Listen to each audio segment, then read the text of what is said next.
Anyway. What does it look like when it's recording? Red. Yeah, we're good. I should have said blue to give you a shit attack. Go for it! A shit attack.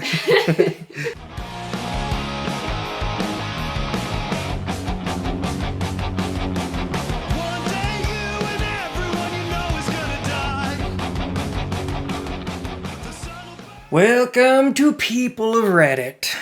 Today, we're going through r/malicious compliance, whose very existence sort of encourages childish, I'm not touching you behavior.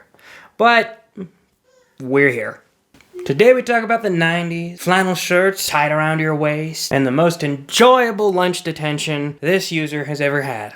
My first post, I need to be nicer to the interns? Okay, enjoy your fight with the FDA. My dad has been an engineer, and a damn good one, with this company for 29 years. He holds over 60 patents with them, and another couple hundred patents in various stages of processing. He holds a job title only held by less than 1% of the engineers at his firm. Like I said, he's a damn good engineer. My dad's company uses a lot of interns from all over the country, and sometimes the world, all of whom are desperate to learn at such a well-respected firm. They are paid generously, up to $25 an hour, and aren't overworked. They almost never do overtime. But over the last 10 years or so, many schools have tweaked their engineering degree programs and are now leaving out emphasis on several things that are vital to the success of said firm. As a result, my dad can be a bit tough on his intern. To clarify, he's never mean, doesn't raise his voice, doesn't cuss, etc. But he will make them redo lab tests and reports until they're done correctly. This is vital as everything the company makes must be approved by the FDA before it can go to market, and the process can be horrendous. A few years ago, my dad got assigned a quite lazy intern, and things were tense for the 5 months he was there. When the intern left, he told them my dad was much too firm with him and needs to learn to relax. They decided to use this as an excuse to not pay my dad his entire, rather robust, bonus that year, until someone in the meeting stood up in support of my dad. This guy was a low-level manager, still on the young side, who was there to learn about the review process. He had also interned under my dad years earlier. This young manager told them the only reason he is where he is today is because my dad was tough on him. He learned how to do things right and do it right the first time. He told the reviewers they were nuts and it'd be better if more intern supervisors were hard on the interns. This makes me think of that wonderful rant by Mr. Incredible, where he just goes off on, "They're coming up with new ways to enshrine mediocrity." My dad got his bonus that year, but the next year they pulled out the same bullshit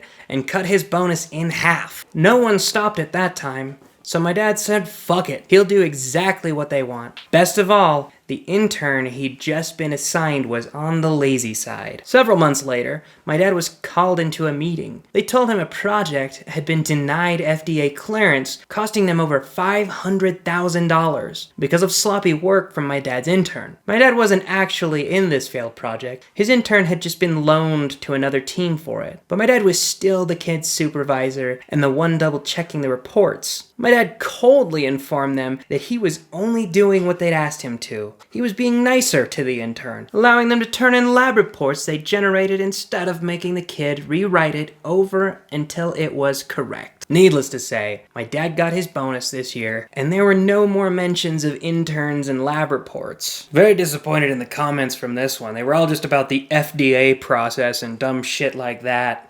Our next post, shame me with lunch detention? Joke's on you. I will sit here forever. It was the late 90s. I was still wearing too much flannel and continuing my historical trend of keeping books from the library much too long. I had a paper due for my sophomore global studies class, so I naturally took out more books than I could read, wrote the essay, and completely forgot about the books piled in the corner of my bedroom. After a series of overdue slips sent to my homeroom, I eventually did return 4 or 5 books one sunny afternoon in the anonymous Dropbox during a study period. Promptly moved on to bigger and better things. About 2 weeks later, I was called down to the assistant principal's office in that space of time before classes officially started that was reserved for one thing and one thing only.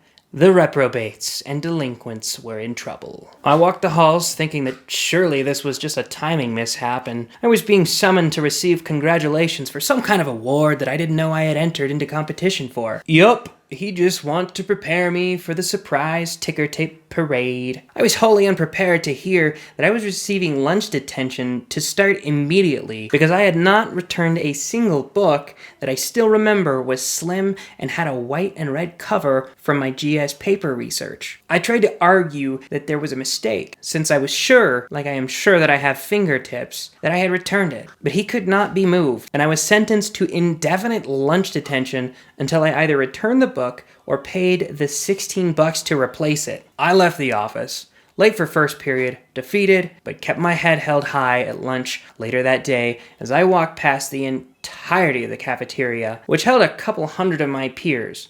Plastic food tray in hand, I went down the hall to the old shop classroom that had since been moved and awaited detention. I checked in with Mrs. Brown at her desk in the front and took an inconspicuous seat in the back. Staring down at my canned peach slices, I braced for the worst. A murderous ruckus were going to break out any minute. I could tell, but once my ears stopped ringing, I discovered that it was really a calm escape from the crowded and rowdy lunchroom. I ate slowly that day, enjoyed my young thoughts in blissful quiet, and wondered what kind of heaven was this. To be fair, I did search far and wide for the book that first day. Attempts to find it in my locker, bedroom, and backpack were fruitless, and the general consensus in my home was that the school was being ridiculous. I certainly wasn't going to pay for something I didn't lose, so the next day, considering my brief brush with the law and the invisible stain already attached to my reputation, I went armed with a book and my lunch past the maddening crowds to the detention room. I sat there day after day for nearly 2 months of lunches. In retrospect, to this day, those remain some of the most relaxing lunch breaks of my life. I had around 40 solid minutes to recharge in mostly complete silence, with my reasonably priced lunch and whatever book I was currently reading. I had to recount my origin story a few times since no one could figure out how the quiet bookworm of a girl who had never been in trouble before had landed in the wilds of detention. But I was mostly just left to my own devices in this newly found peaceful retreat. I was friendly with Mrs. Brown, who had worked for the district of my small town since I was in elementary school, and even hooked her up with my sweet horse whisper poster that she loved from my family's mom and pop video store. She must have felt bad for me, because somewhere around the 1 month mark, she started up a collection to cover the cost of the book, and added the initial donation. But teachers who would stop by to chit-chat would add loose change to it, and the race to buy my freedom was on. After a few weeks, she handed me just under $7. My love of solitude was no match for the guilt of carrying around that money, or my mom who had just started a new job in the school district. So with a heavy heart, I paid in full for the missing book and went back to my old lunch table in the thick of the action. Months later, during the last week of school, I was called down to the library at my convenience, and with sweaty palms, forced myself to face the music over what was inevitably going to be yet another overdue book at the end of the day. Well, lo and befucking-hold, the end-of-the-year inventory check had located the book as waylaid in the wrong section of the library. I received a few sheepish looks from the librarians as they refunded the money and apologized in a backward way that still made me the bad guy, as overdue books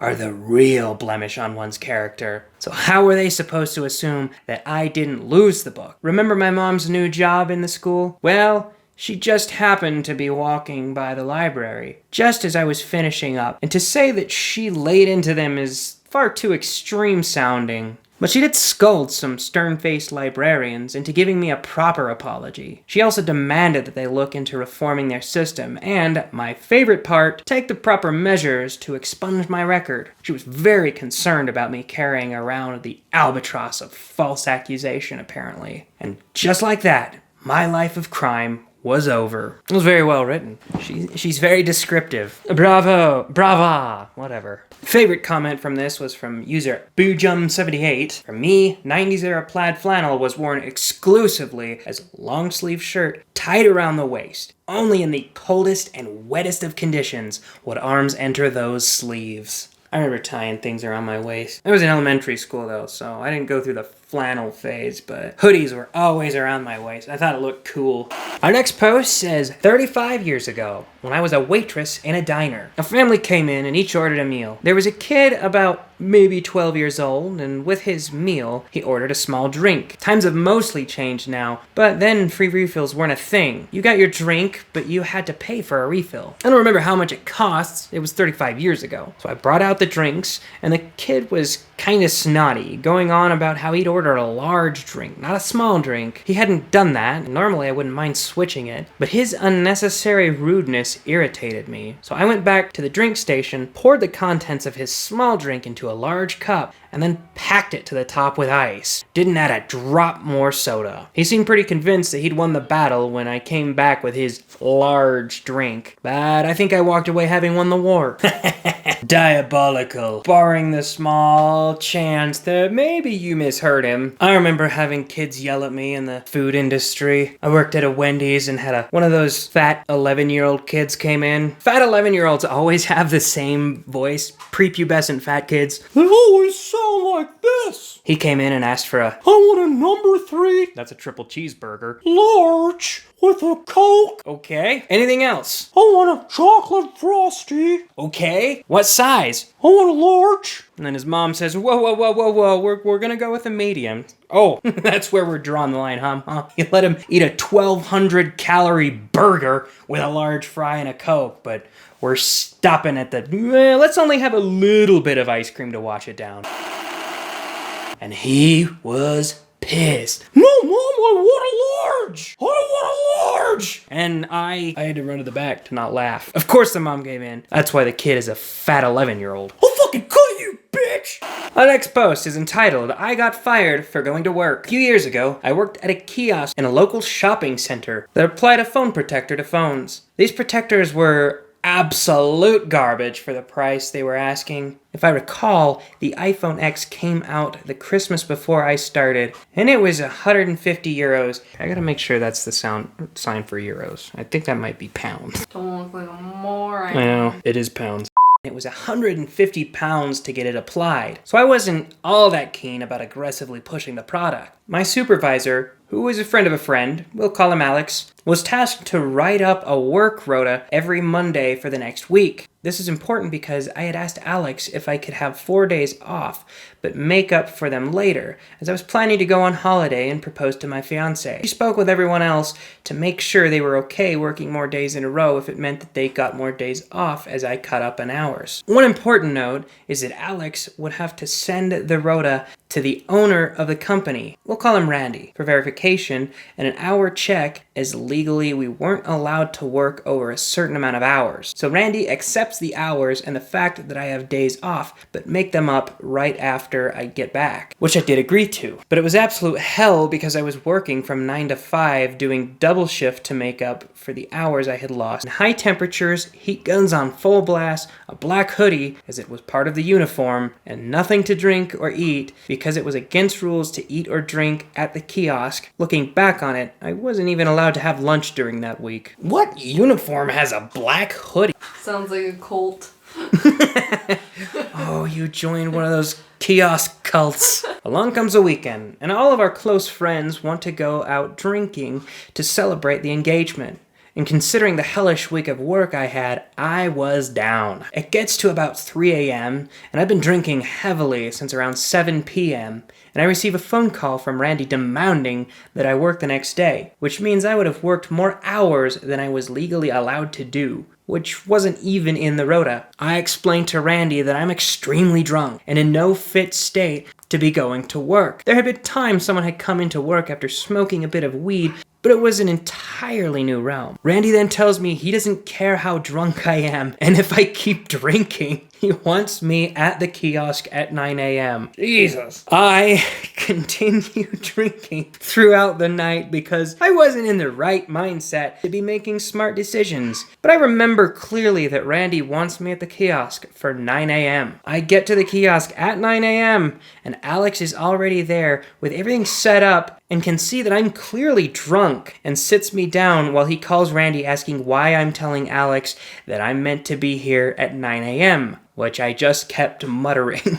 I'm supposed to be here. Randy is furious that I turned up for work drunk and basically demands that I'm fired immediately, which Alex refuses to do because I technically hadn't done anything wrong. You came to work drunk. What do you mean you hadn't done anything wrong? Next day, I walk up to the kiosk and Randy is there and fires me on the spot for yesterday, which he actually wasn't allowed to do because all I had done was fulfill his request. I ended up with a huge payoff because, as it turns out, you cannot fire someone for following orders, provided you haven't broke the law. I don't know. You should probably be able to fire somebody for showing up drunk. You go out for a night of drinking. It's 3 a.m. when you find out you gotta work at night, which sucks. Tell him to piss off for doing that. But you're still drunk by 9? You kept drinking for 6 more hours? Or you should have died of alcohol poisoning. They should have taken you to a hospital. Holy shit, what a trooper. Well, people of Reddit, thanks for joining with r/malicious compliance today. Let me know in the comments section if you think OP should have been fired for coming into work drunk, because it seems fairly justifiable. Best way you can maliciously comply is by liking and subscribing. I'll fucking cut you, bitch!